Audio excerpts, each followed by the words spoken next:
sebenarnya KUP itu apa sih gitu loh. Jadi sebenarnya, kita sebagai wajib pajak di Indonesia kalau bisa memahami, rambu-rambu resikonya, maka kita akan terhindar dari sanksi-sanksi yang ada di dalam ketentuan umum perpajakan ini ya. Jadi, sebaiknya kalau Bapak Ibu, paham ya mungkin seperti istilah katanya mitigasi ya. Mitigasi misalnya sudah mau terjadi gempa, mitigasinya apa? Nah, maka kita sudah tahu ini ada resikonya, maka kita cegah dulu sehingga sanksi-sanksi yang harusnya tidak perlu dibayarkan itu bisa diefisiensikan. Ya, jadi kita bukan menggelapkan pajak, tapi bisa mengefisiensikan pajak tanpa dikenakan sanksi ya. Nah, di sini, saya memberikan, materi ya terkait, untuk semua wajib pajak di Indonesia yang punya kewajiban melaporkan SPT massa maupun SPT tahunan, punya hak untuk melakukan pembetulan, artinya perbaikan ya. Melakukan pembetulan atau perbaikan jika ada yang, terjadi kesalahan.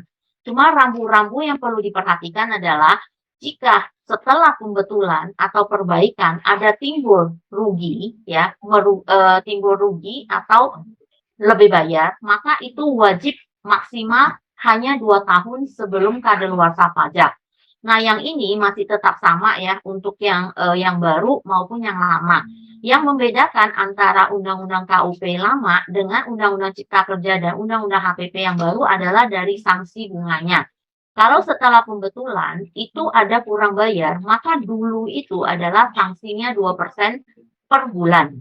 Namun sekarang sanksi bunganya bukan 2%, boleh dikatakan pasti di bawah 2%, itu mengikuti bunga dari, Kementerian Keuangan dengan maksimal 24 bulan. Nah, kalau dulu itu tidak ada batasan. Nah, dulu itu tidak ada batasan. Nah, jadi bagi Bapak Ibu, kalau misalnya ada kesalahan atau ada, perbaikan, segera dilakukan. Nah, kemudian kita lanjut lagi, bagaimana jika terjadi SP2.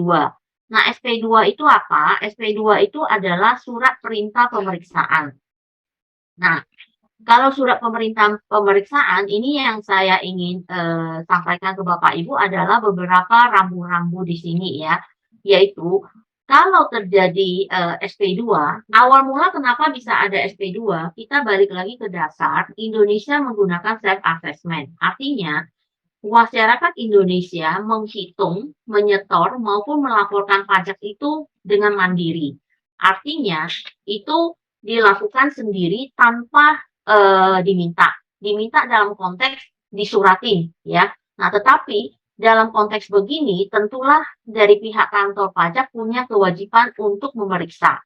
Nah, inilah yang disebut SP2 ini, surat perintah pemeriksaan. Nah, kalau Bapak Ibu menerima surat perintah pemeriksaan ini ya, hanya, harus melihat ya, dalam proses pemeriksaan ini apakah ada unsur pidana atau tidak. Karena ini ada 2 cabang yang bisa jalan. Jadi seperti Bapak Ibu, jalan di satu jalan, tiba-tiba ada 2 cabang nih. Nah, kalau proses pemeriksaan ada unsur pidana, maka, seperti yang di atas. Tapi kalau yang tidak ada unsur pidana, maka akan terbit produk namanya SKPKB. Nah, waktu dulu Undang-Undang KUP, wajib pajak boleh sebelum terbit SKPKB ya, sebelum SPHP ya, wajib pajak boleh mengungkapkan sendiri, artinya mengaku sendiri, "Ini saya salah nih, saya mau betulin." Kan istilahnya kalau pemeriksaan masuk, kita nggak bisa lakukan pembetulan. Tapi istilah yang bisa dilakukan adalah pengungkapan. Namun dalam pengungkapan ini, wajib pajak akan dikenakan sanksi 50% dari pajak terhutang, sanksinya ya. Nah, kalau Undang-Undang Cipta Kerja dan Undang-Undang HPP, itu WP boleh melakukan pengungkapan ya, tidak dengan sanksi 50%, tetapi menggunakan sanksi bunga, yaitu berapa pajak yang masih kurang bayar dikalikan, bunga menurut, Kementerian Keuangan maksimal 24 bulan. Nah, inilah yang wilayah yang tidak ada unsur pidana. Kalau SP2 turun, ada unsur pidana, maka kita harus melihat selama belum antara SP2 sampai penyidikan, WP mengaku nih, saya ini punya kesalahan. Oke, saya melakukan pengungkapan. maka kita harus bayar sanksi 150% dari pajak yang terhutang. Namun demikian, secara Undang-Undang Cipta Kerja dan Undang-Undang HPP yang terbaru, itu ada proses kalau sudah mulai bukti pemeriksaan bukti permulaan sebelum menyerahkan P21 ke pihak kejaksaan, maka WP juga boleh melakukan pengungkapan. Jadi istilahnya bukan pembetulan, tapi pengungkapan ya. Itu sebelum diserahkan wajib melunasi sanksi sebesar 100% yang menjadi kurang bayarnya. Nah, jadi kalau Bapak Ibu dapat SP2, cross check dulu, ada nggak unsur pidana? Kalau ada unsur pidana, prosesnya ada seperti yang bagian atas. Kalau yang tidak ada unsur pidana, ada seperti yang di bawah ini, ya. Nah, kemudian jika telah melewati batas waktu, sanksi terhutangnya seperti apa? Nah, ini untuk kurang bayarnya, ya, misalnya kita melewati waktu, maka ada sanksinya. Nah, seperti kita lewati lampu merah, maka ada kena tilang. Jadi ada rambu-rambunya. Ketentuan umum perpajakan KUP itu seperti itu. Adalah rambu-rambu yang kalau kita melanggar, itu ada sanksinya. Nah, kalau dulu itu 2% dari pajak terhutang, sekarang ini adalah sesuai bunga Kementerian Keuangan dengan maksimal 24 bulan. Nah, bagaimana bila pajak yang kita bayar itu lebih? Maka uang kita bisa balik nggak gitu loh. Pada umumnya, pemerintah akan memberikan kembali, tetapi melalui sebuah proses. Nah, biasanya proses pengembalian kelebihan pembayaran ini itu masuk ke pasal 17. Jadi, harus melalui satu pemeriksaan dan produknya adalah SKP RB. Nah, bisa juga ada SKP RBT. T ini tambahan. Jadi, SKP KB lebih bayar ini bisa juga nanti setelah pemeriksaan, ada lagi pemeriksaan kedua di tahun pajak yang sama itu bisa terjadi. Nah, tetapi ini adalah untuk yang lebih bayar. Pasal 17 ini lebih ke pengembalian kelebihan pembayaran pajak. Nah, untuk pemeriksaan lebih bayar ini, itu jangka waktunya hanya 1 tahun, yaitu 12 bulan. Ya, yaitu 12 bulan. Nah, bagaimana kalau 12 bulan ini sudah terlampaui, belum ada hasilnya, maka dianggap disetujui. Maka kalau proses wajib pajak yang kondisinya adalah lebih bayar restitusi, itu selalu cepat masuk pemeriksaan. Kenapa? Karena dia punya timeline-nya. Di sini ada 12 bulan, kalau lewat maka dianggap diterima, disetujui. Nah, 1 bulan setelah disetujui, KPP wajib menerbitkan SKP LB. Nah, seperti ini. Nah, jangka waktu 12 bulan ini itu tidak berlaku bagi wajib pajak yang dalam konteks ada unsur pidana ya. Jadi tidak semua ya. Nah, kalau dalam 1 bulan ini tidak diterbitkan SKP LB, maka wajib pajak akan berhak mendapatkan bunga. Nah, berapa bunga yang didapat itu sesuai dengan bunga Kementerian Keuangan ya. Nah, kemudian kita masuk ke perbedaan di dalam Undang-Undang Cipta Kerja dan HPP, khususnya untuk pasal 17C dan D. Nah, dulu ya, imbalan ini masih dapat, tetapi sekarang imbalan bunga itu sudah tidak diberikan lagi, imbalan bunga, dalam hal pemeriksaan dalam konteks bukper, bukti permulaan tindak pidana di bidang perpajakan. Nah, tidak dilanjutkan dengan penyidikan kalau wajib pajak dengan kemauan sendiri mengungkapkan kebenaran. Nah, jadi di sini sekali lagi ada pengungkapan ya. Kemudian jika dilanjutkan dengan penyidikan, tetapi tidak sampai penuntutan tindak pidana di bidang perpajakan, maka bisa dilakukan penghentian, itu P3, penghentian penyidikan. Nah, itu bisa dilakukan ya untuk aturan terbaru. Nah, kemudian pengembalian kelebihan perpajakan ini bisa diajukan tadi ya oleh WP, kemudian namun sekarang itu akan diperhitungkan langsung dengan pajak terhutang. Ya, jadi misalnya kita ada lebih bayar dari sisi PPN, tapi kita masih ada kurang bayar dari sisi pajak penghasilan, maka harus di-close dulu baru akan keluar sisanya. Nah, sisanya ini juga akan diberikan imbalan bunga kalau terjadi keterlambatan pengembalian dari pihak KPP. Hanya perbedaan undang-undang dulu dengan yang terbaru adalah dari sisi bunga rates-nya. Dulu adalah 2% per bulan, tapi sekarang adalah sesuai dengan kurs Kementerian Keuangan. Ya. Nah, apa yang terjadi ya, dalam jangka waktu 5 tahun, dari berakhirnya masa pajak. Nah, kita bisa melihat di sini, berdasarkan hasil pemeriksaan kalau untuk Undang-Undang KUP, berdasarkan hasil pemeriksaan SP2 atau dengan keterangan lain. Namun sekarang di sini sudah tidak ada keterangan lain. Jadi memang murni harus melalui proses pemeriksaan, seperti itu. Ya, nah kemudian kita lanjut lagi. Nah, terkait dengan SKPKB untuk undang-undang KUP ya, itu sama. Jadi SKPKB-nya itu ada tambah sanksi bunga 2% dulu ya, ada maksimal 24 bulan. Namun sekarang perbedaannya adalah bunganya tidak 2%, tetapi sesuai dengan bunga Kementerian Keuangan dengan perhitungan maksimal 24 bulan. Nah, dalam hal penerapan sanksi administrasi berupa bunga dan kenaikan, khususnya untuk PPN, hanya dikenakan satu sanksi, mana yang lebih tinggi, ya. Nah, kemudian di sini kita perlu melihat wajib pajak yang tidak menyampaikan SPT ya, atau tidak membuat pembukuan. Nah, ini baru ada sanksi tambahan seperti ini, ya. Dulu menurut Undang-Undang KUP, PPh yang kurang bayar itu akan naik 50% pajak penghasilan. Namun di dalam Undang-Undang HPP itu sesuai bunga dengan maksimal 24 bulan. Nah, kalau ada PPh ya, pajak penghasilan yang kurang dipotong, jadi kita sebagai pemungut, kita kurang memotong, maka ada kenaikan 100%. Namun sekarang tidak ada, menggunakan bunga sesuai dengan kurs Kementerian Keuangan. Kemudian ada juga kasus yang kita pajak penghasilan itu dipotong. Kita sudah motong orang, tetapi kita tidak menyetorkan, maka ada kenaikan 100%. Sedangkan di Undang-Undang HPP terbaru itu 75%. Kemudian untuk jenis PPN ya, itu juga ada kenaikan 100%. Nah, sekarang menjadi 75%, ya. Nah, kemudian di sini juga ada sedikit perbedaan ya. Masih banyak yang sama ya, tetapi yang saya sampaikan ini hanya perbedaannya saja ya, karena mengingat waktu ya.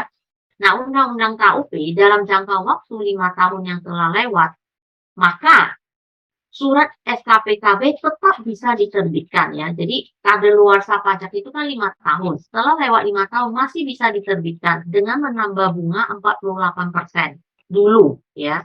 Tapi sekarang sudah dihapuskan. Seperti itu. Nah, ini contohnya seperti apa? Ini sedikit metrik supaya lebih jelas ya.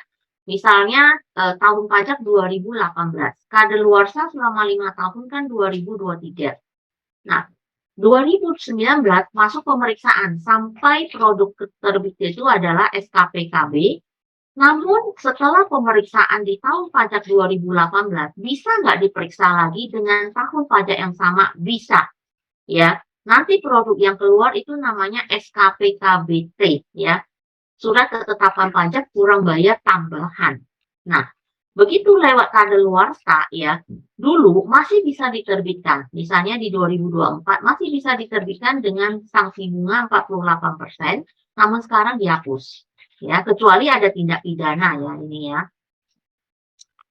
Nah, ini terkait sanksi WP. Kalau saya lupa bagaimana nih lapor SPT, atau saya benar-benar lupa, atau saya lapor pun tidak lengkap, ataupun lapor pun salah nih, nggak benar nih, sanksinya bagaimana? Nah, ini bukan menakuti Bapak Ibu sekalian ya, ini baru terjadi beberapa hari lalu ya, ini tanggal 28 September tahun 2022, hari Rabu yang lalu ya, baru belum sampai seminggu. Ini benar-benar ada kejadian yaitu bagi wajib pajak yang tidak melaporkan SPT, itu divonis. Ya, divonis 2 tahun dan jadi selain kurungan dia juga harus membayar 2 miliar. Nah, itu ada di wilayah Jakarta Timur. Nanti Bapak Ibu bisa cek beritanya ya. Nah, kemudian di sini kita harus perhatikan juga adalah sanksi kealpaan. Nah, jadi ini perbedaannya adalah dulu ya, menurut undang-undang yang dulu, kalau kita lupa pertama kali, maka dikenakan sanksi 200%. Lupa kedua kali dan seterusnya masih lupa terus lapor SPT ya, maka sanksinya adalah 100 sampai 200% ya. Jadi ada minimum, ada maksimumnya. Atau kurungan 3 sampai 12 bulan. Nah, sejak Undang-Undang Cipta Kerja dan Undang-Undang HPP ya, mau pertama kali, mau kedua kali, mau seterusnya juga lupa nih, maka sanksinya tetap sama, yaitu 100 sampai 200% atau kurungan 3 sampai 12 bulan, ya. Ini yang khusus belum ada tindak pidananya ya, ini hanya yang lupa lapor SPT ya. Jadi Bapak Ibu jangan lupa sebenarnya, rambu-rambu, sudah ada diatur kalau penegak dari kepala kantor atau dari Fiskus Pajak, mereka mau jalankan sanksi ini mereka punya hak. Jadi selama ini kenapa ada banyak ya wajib pajak yang tidak lapor SPT, yang lupalah, yang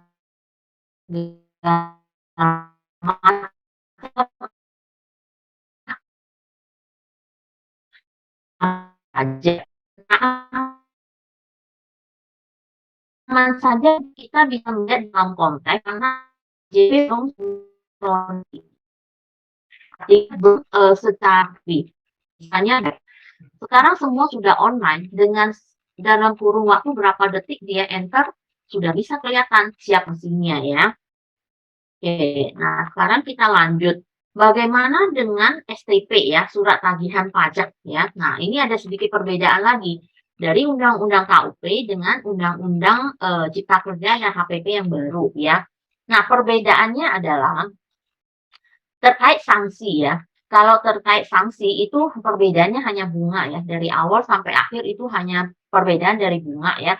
Dulu 2%, maksimal 24 bulan ya penerbitan STP-nya, tapi sekarang menggunakan kurs bunga sesuai dengan Kementerian Keuangan dengan maksimal 24 bulan. Yang membedakan adalah yang tadi yang kita bahas di PPN, telat menerbitkan faktur pajak. Menerbitkan faktur pajak tidak tepat pada waktunya. Nah, itu akan kena sanksi 2% dari DPP, dasar pengenaan pajak. Namun sejak Undang-Undang Cipta Kerja dan HPP itu menjadi 1%. Nah, kalau isinya tidak lengkap ya, itu namanya faktur pajak cacat. Bagi lawan transaksi tidak bisa dikreditkan. Kalau dikreditkan nanti ada sanksi lagi, berbeda lagi ya. Nah, kemudian, nah di sini FTP, nah ini boleh dikatakan lumayan ya. Lumayan kenapa? Dulu Undang-Undang KUP, STP itu bisa diterbitkan walaupun sudah lewat 5 tahun.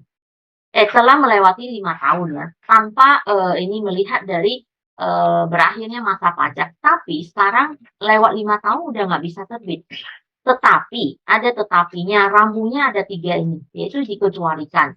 STP yang dikecualikan itu adalah di pasal 19. Nah, pasal 19 ini apa? Pasal 19 ini adalah, terkait sanksi administrasi kalau ada produk hukum yang jatuh tempo tapi belum dibayar. Contohnya SKPKB ya. Nah, termasuk juga STP atas pasal 25. Pasal 25-nya adalah terkait surat keputusan dari keberatan. Pasal 27 itu adalah terkait surat keberatan dari surat keputusan dari banding ya. Nah, ini yang dikecualikan ya. Lewat 5 tahun juga bisa diterbitkan tetapi sesuai maksimal penerbitannya ya. Ada 5 tahun lagi sejak diterbitkannya surat keberatan. Nah, ini maksudnya gimana? Maksudnya adalah kadaluarsa pajak kan 5 tahun. Dulu bisa diterbitkan STP, sekarang tidak bisa. Tapi kalau dalam konteks dia sudah lewat 5 tahun, kemudian proses keputusan keberatan baru terbit, maka sejak surat keputusan inilah dihitung 5 tahun. Jadi bisa melebihi yang kadaluarsa awal ya. Nah, kemudian ini sedikit rangkaian proses pengajuan keberatan ya, Bapak Ibu perlu pahami ya. Nah, proses pengajuan keberatan dan banding ini ya, itu adalah hak daripada wajib pajak. Tadi kan ada surat pemeriksaan ya. Selesai pemeriksaan, maka kita juga punya hak. Haknya apa? Kalau kita tidak puas di sisi keputusan daripada pemeriksaan ya, produknya ada 5 di sini ya, kurang bayar tambahan, lebih bayar tambahan dan ini. Kalau wajib pajak masih nggak puas, punya hak untuk menaikkan keberatan. Kalau keberatan tidak puas, bisa masuk ke banding. Nah, di sini yang saya mau sampaikan adalah perbedaan maksudnya apa gitu ya. Nah, perbedaannya adalah dulu ya, kalau pengajuan keberatan ya, itu kalah atau eh, kalah sebagian atau menang sebagian, maka ada kenaikan 50% dulu ya, tapi sekarang menjadi 30%. Nah, banding dulu itu adalah 100%, tapi sekarang menjadi 60%. Nah, peninjauan kembali dulu itu nggak kena, sekarang akan kena 60%. Ya, ini rangkuman yang di sini. Nanti mengingat waktu, Bapak Ibu bisa membaca di sini ya. Nah, kemudian keberatan atas SKPKB ya, ini yang tadi saya sampaikan tadi ya, dulu 50, sekarang 30 ya. Nah, sekarang ini untuk banding. Banding dulu 100, sekarang 60 ya. Nah, ini contoh ya, ini contoh saja ya. Misalnya PT ABC ya, 1 Januari telah selesai menjalankan pemeriksaan. Hasil daripada produk pemeriksaan itu adalah SKPKB, artinya kurang bayar ya, oleh pihak KPP diterbitkan sebesar 5 miliar. Tapi si PT ABC hanya setuju 1 miliar. Nah, dari nominal SKPKB ini, PT ABC punya hak mengajukan keberatan ya. Nah, syarat pengajuan adalah paling tidak adalah 3 bulan sejak tanggal SKPKB. Nah, kalau lewat 3 bulan nggak bisa mengajukan keberatan, hak kita hangus ya. Jadi Bapak Ibu kalau mau mengajukan keberatan itu harus melihat secara formal tanggalnya tidak boleh melebihi 3 bulan. Nah, apabila lewat maka hilang ya. Nah, contoh di sini dia mengajukan keberatan, kemudian tanggal 1 Mei ya, surat keputusan keberatan dan ternyata Kanwil menolak.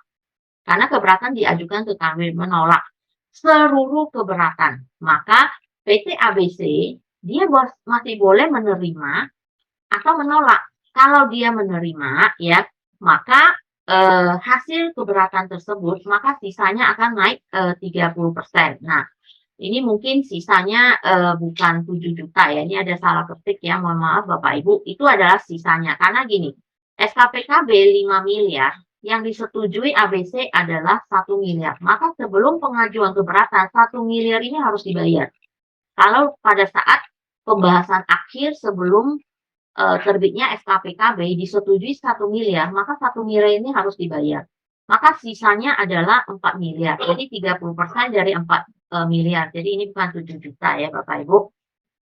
Nah, kalau misalnya masih kurang puas, bisa naik banding. Nah, banding yang tadi saya sampaikan di depan, itu maksimal juga 3 bulan dari keputusan pengadilan pajak. Nah, katakanlah 1 November, diterima surat keputusan banding, pengadilan menolak. Maka sisanya yaitu 5 miliar kurang 1 miliar, tadi kan sudah bayar ya 1 miliar, ini bukan 7 juta ya, jadi ini adalah 4 miliar, itu akan kena sanksi 60%, ya. Kira-kira seperti itu, jadi Bapak Ibu kalau mau naikin keberatan ataupun banding, kita perlu memikirkan benar-benar, benar nggak bukti-bukti kita itu valid. Kalau nggak valid, kalau kita naikin keberatan ditolak, naikin banding ditolak, malah kena sanksi. Nah, jadi itu harus diperhatikan baik-baik ya. Nah, kemudian di sini juga ada penghentian proses penyidikan tindak pidana ya. Nah, kita bisa melihat di sini ya, atas permintaan Menteri Keuangan kepada Jaksa Agung, maka suatu penyidikan tindak pidana itu bisa dihentikan. Dengan catatan, pengajuan Menteri Keuangan tersebut setelah diajukan ke Jaksa Agung ya, itu maksimal 6 bulan surat tersebut bisa diterima untuk dihentikan. Nah, syarat penghentian bagaimana? Bisa. Dulu wajib pajak harus lunasin hutang dan tambah sanksi 400%. Nah, menurut Undang-Undang Cipta Kerja sama, tetap harus lunasin dulu, baru bayar sanksi, tetapi sudah 300% ya. Nah, kemudian di sini menurut Undang-Undang HPP ya, sanksi 100% akan dikenakan jika wajib pajak itu punya kealpaan, artinya tidak sengaja. Tapi kalau dia sengaja ya, maka sanksinya adalah 300% ya. Khusus untuk terkait faktur pajak, bukti pemotongan, bukti setoran pajak, maka itu adalah sanksinya 400%, ya. Itu cukup tinggi ya. Nah, jika dilakukan pelunasan, nah maka kalau sudah lunas, maka sanksi pidananya, kurungannya itu sudah tidak dikenakan. Nah, tetapi ya khusus untuk poin 3 ya, tidak dapat digantikan dengan sanksi pidana. Setelah 1 bulan dari surat penagihan tidak dilunaskan, maka jaksa melakukan penyitaan. Hasil penyitaan tersebut ya untuk membayar utang pajak. Jika tidak ada harta yang disita, maka barulah dikenakan sanksi pidana. Ya, seperti itu. Nah, contohnya di sini kita bisa melihat ya, ini contoh ya. Misalnya ada satu kasus penyidikan ya terhadap PT XYZ yang mengakibatkan kerugian negara 10 miliar. Dalam kasus tersebut ditetapkan tersangka itu A dan B. Nah, A dan B ini adalah pemegang saham ya. Berdasarkan hasil pemeriksaan bahwa A dia menerima manfaat 1,5 dan B menerima manfaat 5 miliar. Lalu A dan B mengajukan permohonan penghentian ya. Daripada nanti saya dikurung, sudah deh tolong dihentikan. Nah, ya mereka lunasin. Cara hitungnya bagaimana? Itu adalah A melunasin ya. Bagian dia itu adalah 1,5 miliar dibagi total semua mereka kan 1,5 tambah 5 itu 6,5. Dikali dengan kerugian negara 10 miliar. Maka si A mesti membayar kerugian 2,3. Ini hanya cara hitung membayar kerugian. Belum kenaikan yang tadi ya. Ada 100%, 300%, sama 400%. Nah, si B juga sama. Jadi cara hitungnya sama. Ini hanya bagian proporsinya saja. Nah, pertanyaannya adalah jika ini kan pemegang saham. Jika pemegang sahamnya tidak mau bertanggung jawab, maka yang paling berat itu adalah pengurus. Siapa pengurus daripada sebuah PT? Itu adalah direktur dan wakil direktur. Punya kewajiban untuk menggantikan kerugian negara. Ya, nah PT itu misalnya dari sisi saham mereka tidak bisa membayar 10 miliar. Ya, maka di dalam undang-undang PT, kerugian itu selalu sebatas dengan modal disetor. Namun yang paling berat itu adalah pengurusnya, yaitu direktur dan wakil direktur. Kenapa? Karena mereka lah yang mengetahui operasionalnya. Apalagi diketahui direktur atau wakil direktur, mereka itu yang melakukan tindak pidana perpajakan, maka itu kurungan pasti ada, seperti itu. Namun demikian secara umumnya ya untuk Undang-Undang Cipta Kerja dan HPP, pemerintah lebih mengutamakan pelunasan pajak ke negara daripada pidana, kecuali memang tidak mau melunasi, sengaja tidak melunasi, nah itu bisa dilakukan tindak pidana ya. Nah, kira-kira secara global terkait undang-undang KUP yang berubah menjadi Undang-Undang Cipta Kerja yang dalamnya juga ada mengaitkan KUP. Maka di sini saya mengharapkan Bapak Ibu sebenarnya sanksi-sanksi yang tadi saya sampaikan itu seharusnya tidak dikenakan kalau kita mengikuti aturan yang ada. Seperti itu. Karena ini adalah hal-hal yang tidak perlu dibayar. Jadi kalau memang kita lupa dan sana sini lupa ya pasti kena. Maka rambu-rambunya kita perlu ketahui dulu ya. Kira-kira seperti ini materi yang bisa saya sampaikan. Semoga bermanfaat. Terima kasih waktu saya kembalikan ke Pak Hendri.